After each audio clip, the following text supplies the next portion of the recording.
On August 3rd, the Russian military airfield Morozovsk in Rostov region was hit right on ammunition storage tanks, where, among other things, guided aerial bombs were stored. Local residents reported about explosions in social networks, assuming that it was detonated ammunition. Later, the results of the Ukrainian Defense Forces operation were reported by the Defense Ministry's main intelligence directorate.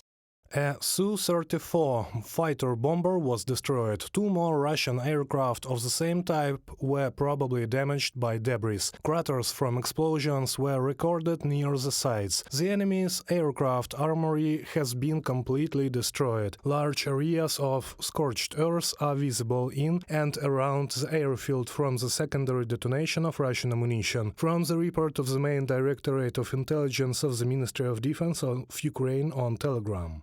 In late July, Russian military airfields Saki in Crimea, temporarily occupied by Russia, Dyagilevo in Ryazan region, and Alenia were successfully attacked. The last one is located 1,800 kilometers from the Ukrainian border. This is the distance traveled by Ukrainian attack drones.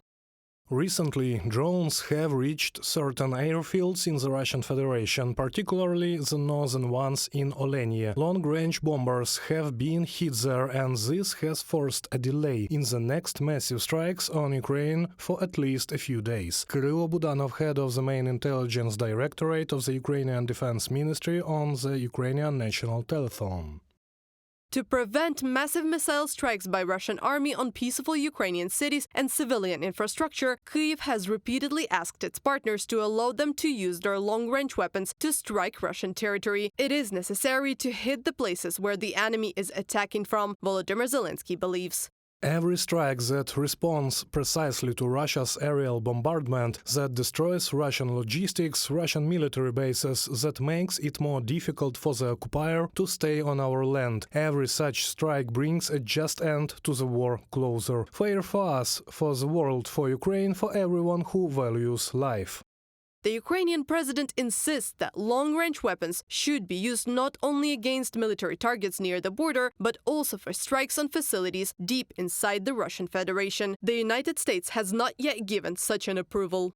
We do allow those cross-border strikes when Russia is attacking from the other side of the border. And as the war has changed, we have changed, our policies have adapted, and you've seen that play out in Kharkiv, and it could expand into other areas, but right now we have not authorized the use of ATACMS for deep strike capabilities within Russia. The cancellation of restrictions on Western weapon strikes deep into the territory of the aggressor country can significantly change the balance of forces on the battlefield and affect Russia's ability to wage war against Ukraine. Experts have said Moscow is already experiencing serious difficulties with the defense of its strategic facilities, and the use of Storm Shadow and ATACMS will make them even more vulnerable. Such tactics, according to analysts, can contribute to the faster conclusion of the war. Reported by Anastasia Tarnavska, Natalia Husak, Volodymyr Shtanhelov, UATV News.